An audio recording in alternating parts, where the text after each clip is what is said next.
नमस्कार. चला तर मग बनवूयात अगदी सिंपल आणि रुचकर असं जेवण. चला तर मग व्हिडिओला सुरुवात करूयात. पहिलं तर मी इथे अंडे उकडवायला ठेवले आहेत. हे आपण 5 ते 7 मिनटं उकडून घेऊ. दुसऱ्या गॅसवरती भात बनवायला ठेवला आहे आणि आता अंडा करी बनवणार आहे. तर त्याच्यासाठी वाटण तयार करून घेऊया. 3 मोठे कांदे उभे चिरून घेतलेत. त्याच्यामध्ये थोडं तेल घालायचं आणि कांदा लालसर होईपर्यंत परतून घ्यायचा. कांदा भाजतोय तर त्याच्यामध्येच थोडी लसूण आणि आलं घालून घ्यायचं आणि परतून घ्यायचं. थोडासा लालसर होईपर्यंत कांदा परतून घ्यायचा आणि त्यानंतर 1 चमचा धणे घालायचे, अर्धा चमचा जिरं घालायचं आणि अर्धा चमचा बडीशोप घालायची. हे सुद्धा सर्व कांद्याबरोबर भाजून घ्यायचं आणि नंतर थोडं सुकं खोबरं घालून घ्यायचं. खोबरंसुद्धा कांद्याबरोबर आपल्याला भाजून घ्यायचं आहे. अगदी थोडं तांबूस येईपर्यंत आपल्याला मसाला भाजून घ्यायचा आहे. आपल्या चॅनलवरती जेवणाच्या सिरीज चालू आहेत, तर तुम्ही आपले व्हिडिओ नक्की बघा. व्हेज नॉनव्हेज दोन्ही प्रकारचे व्हिडिओ मी अपलोड करत असते. आपल्याला नेहमीचा प्रश्न असतो की जेवणामध्ये काय बनवायचं, तर हे व्हिडिओ बघून तुम्हाला नक्कीच आयडिया येईल. आणि व्हिडिओ आवडले तर जास्तीत जास्त तुमच्या मित्रमैत्रिणींमध्ये शेअरसुद्धा करा. दुसऱ्या गॅसवरती कढई गरम करायला ठेवले.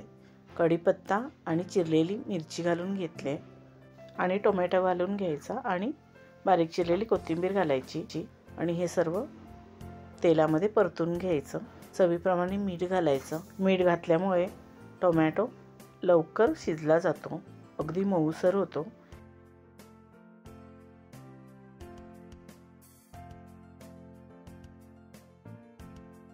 आता तयार केलेलं वाटण मिक्सरमध्ये बारीक वाटून घ्यायचं. कांद्या खोबऱ्याबरोबर थोडी कोथिंबीरसुद्धा वाटायला घ्यायची आणि हे बारीकसर वाटून घ्यायचं.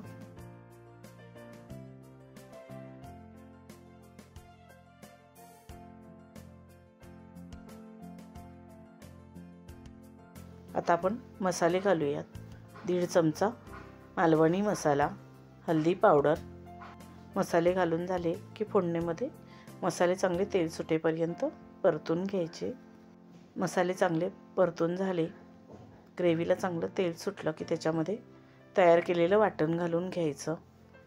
वाटण घातल्यानंतर फोडणीमध्ये वाटण चांगलं परतून घ्यायचं. 2-3 मिनटं वाटण चांगलं परतून घ्यायचं. गॅस स्लो ठेवायचा आणि वाटण परतून घ्यायचं.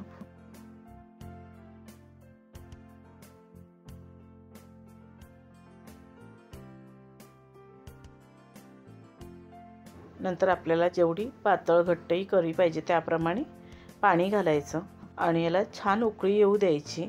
चांगली उकळी आली की नंतर याच्यामध्ये अंडी फोडून घालायची.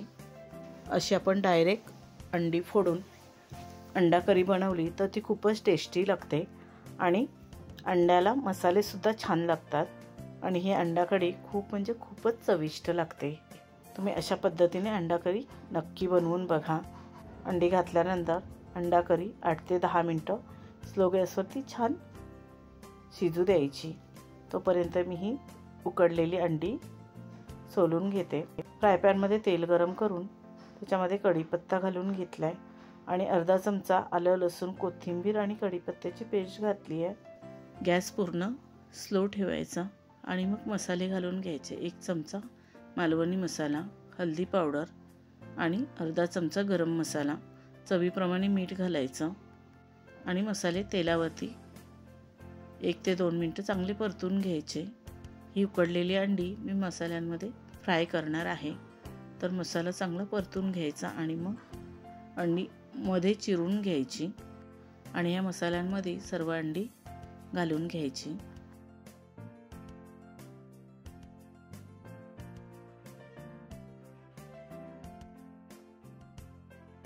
दोन मिनटं अंडी एक साईडने फ्राय करून घ्यायची आणि मग पलटी करून घ्यायची. पलटी केल्यानंतर दुसऱ्या बाजूने सुद्धा 2 मिनटं फ्राय करायची.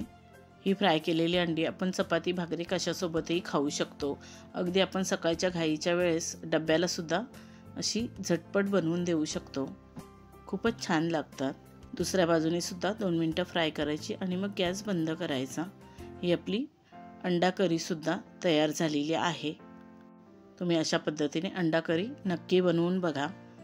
ही आता अंडा करी तयार झाले तर मी गॅस मंद करून घेते आणि आता चपात्यासुद्धा बनवून घेते।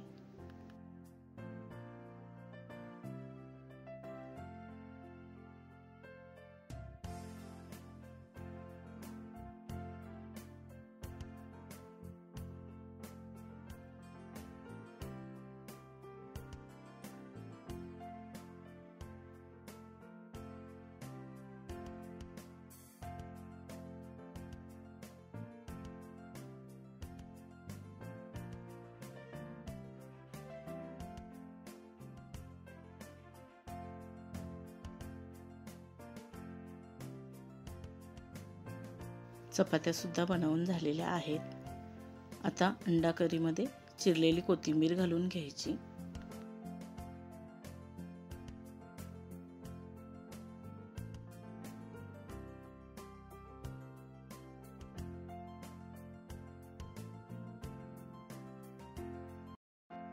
आणि फ्राय केलेल्या अंड्यामध्ये सुद्धा कोथिंबीर घालायची। आपलं पूर्ण जेवण झालेलं आहे तर मी आता जेवण वाढते, या तुम्ही पण जेवायला। तुम्ही सुद्धा अशा पद्धतीने जेवण नक्की बनवा, तुम्हाला सुद्धा नक्कीच आवडेल। आणि आपल्या जेवणाच्या सिरीजसुद्धा नक्की बघा।